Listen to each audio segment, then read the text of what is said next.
అధ్యక్షులు ఉదా రామారావు గారికి ప్రత్యేక ధన్యవాదాలు చెప్తున్నాను. ఎందుకంటే ఈ కార్యక్రమం ఇన్ని సంవత్సరాల నుంచి చేస్తూ ఆయన ఆరోగ్యం బాగోపోయినా ఇటువంటి వాటిలో శత్రువులు కూడా ఎక్కువ ఉంటారు. వాళ్ళందరినీ నిర్జించి ముందుకొచ్చి ఆయన కళాకారుడే కాకుండా వాళ్ళ మనోరాలు ధ్యానం చూసి నాకు మతిపోయింది.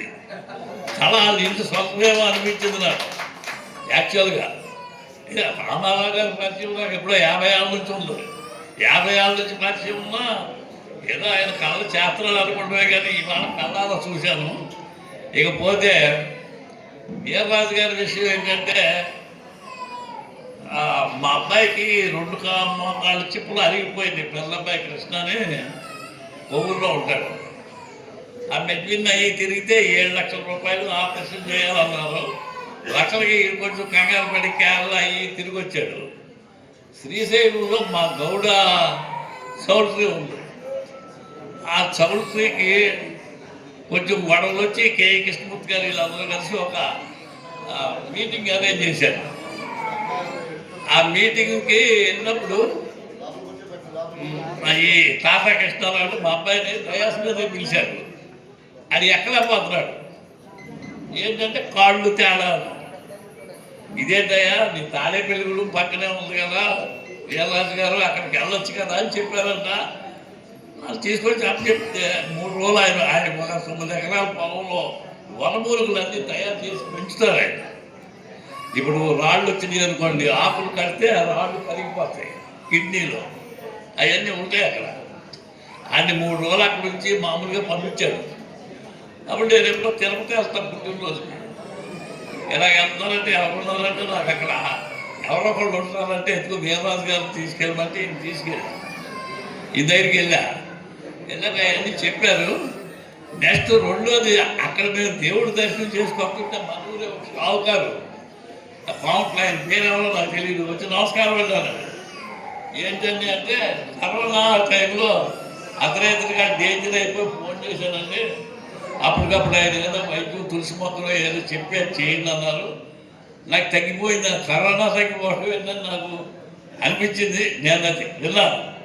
అలాగే 4-5 విషయాలు ఎక్కడ చూసినా ఆయన బాగానే చేస్తున్నారు వైద్యం. అక్కడి నుంచి మాకు స్నేహితులు అయిపోయాడు. ఎలాగైపోయాడంటే మేము ద్వారకా తిరుమల వెళ్ళినప్పుడల్లా ఆయన దగ్గర స్టెప్ వేసి కూడబెట్టుకు వెళ్ళిపోతుంటాం. అటువంటిది ఆయనకి వల్ల సన్మానం అని చెప్పగానే మేము సంతోషించాం. అనుకోని పరిస్థితుల్లో క్యాన్సిల్ అయిపోయింది. మళ్ళా రామారావు గారు ఇవాళ పెట్టారు. పెట్టినందుకు చాలా సంతోషం. ఎందుకంటే సన్మానించదగిన వ్యక్తులకి సన్మానం చేస్తే అది గౌరవం. కారణం ఏంటంటే ఆయన వైద్యానికి అడ్వర్టైజ్మెంట్ అని కాదు, ఇప్పటికే 3 మంది ఉంటారు. ఆయన దగ్గర ఇంకొక ఉదాహరణ స్వభావం ఏంటంటే డబ్బు ఎంతని బేర్చి ఆ వనమూలికలు పార్కు ఎవరు ఇస్తే పుచ్చుకుంటాడో లేదో, ఆ భగవంతుడు ఏదో ఐశ్వర్యం ఇచ్చాడు, చక్కగా చేసుకుంటున్నాడు. అన్నింటికన్నా గొప్ప విశేషం ఏంటంటే ఆయనకి అమ్మవారి అనుగ్రహం ఉంది. వైద్యానికి వెళ్ళింది మంచి డేంజరస్ వైద్యం అయితే ఆవిడ ఆయనకి చెప్పుద్ది, ఈ వైద్యం నువ్వు చేయి తగ్గిపోతుంది అని, లేకపోతే నువ్వు చేయి పెట్టవద్దని చెప్పుద్దట. అది ఒకరోజు ఆయనే నాకు పర్సనల్గా చెప్పారు. అది ఎవరికో మన తాడేపల్లిగూడెం ఏదో వైద్యం అయితే ట్రైన్లో వస్తుంటే మర్చిపోయిన ఎవరో కాదు, మన ఇతను లేదా ఎవరో మన ఆర్టీసీ చైర్మన్ కొనగళ్ళ నారాయణ గారి తమ్ముడు బొల్లయ్యకే ఆ వైద్యం చేశాడు. బొల్ల ఇప్పటికి కూడా ఆయనంటే ఇదే కొత్త నాకు ఫోన్ చేస్తుంటాడు. అలాగే ఏంటంటే ఒక్కొక్క చేతికి అస్తవాస ఉంటుంది, అది పూర్వజన్మ సుకృతం.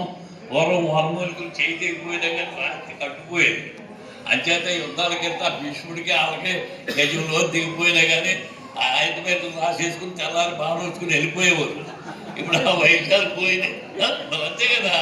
అయ్యండి ఎందుకు బ్రిటిష్ వాళ్ళు వెళ్ళిపోయేదాకా మన రాజులు కూడా కొనుక్కున్నప్పుడు ఖర్చు పెట్టుకుని నరుక్కునేవారు. నరుక్కుంటే ఆ ఆయుధమైన కింద ఆ పసలు రాసుకుని పొద్దున్నే మళ్ళా ఆ యుద్ధానికి వెళ్ళిపోయేవారు. అటువంటి వైద్యం మన భారతదేశ వైద్యం. ఆ సనాతన సాంప్రదాయం నశించిపోయింది. కారణం ఏంటంటే ఇవాళ ఆ గీత ఎంత గొప్ప గ్రంథం, అటువంటి భగవద్గీతను కూడా మనం మర్చిపోయామంటే అందులో ఇవాళ ఉన్న సైన్సు అసలు భగవద్గీతలో ఉన్న దాంట్లో 10% ఇప్పటికి ఎవడం కనిపెట్టలే. యాటం కనిపెట్టినా, హైడ్రోజన్ కనిపెట్టినా, సూర్యగోళంలోకి వెళ్ళినా, చంద్రమండలంలోకి వెళ్ళినా అన్నీ ఆ గీతలో ఉన్న దాంట్లో 5%. అటువంటి గీతను ప్రతి ఒళ్ళు చదువుకుని మన హైందవ సాంప్రదాయాన్ని నిలబెట్టుకుని హిందువులు అనిపించుకుని అందరూ ముందుకు వెళ్ళాలని ఆశీర్వదించడానికి నేను సమర్థుడు కాదు, ఆశిస్తూ విరమిస్తున్నాను.